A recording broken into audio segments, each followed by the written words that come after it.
గురించి తెలిసిన పౌలు గారు ఎఫెసీ గ్రామంలో వ్యభిచారం ఎక్కువ, పాపం ఎక్కువ, బలహీనం అయిపోయే అవకాశం ఉంది, క్యారెక్టర్ పోయే అవకాశం ఉంది, దేవుడి దర్శనం పోయే అవకాశం ఉంది, బైబిల్ పట్టుకున్నాడు కానీ బ్రతుకు మార్చుకోలేదు అనే అవకాశం ఉంది.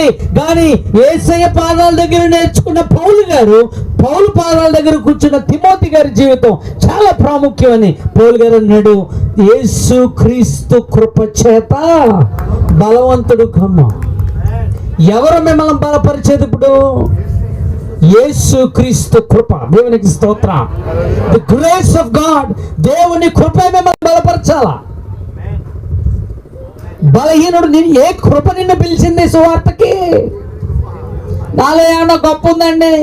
డైరెక్టర్ గారిని అయితే నాలో ఏముందండి గొప్ప? నాలో గొప్ప కలిగించింది నా యేసయ్య. దేవునికి స్తోత్రం. మీరు పరిచర్య, ఒక సంఘాన్ని దేవుడు ఇచ్చాడంటే కొంతమంది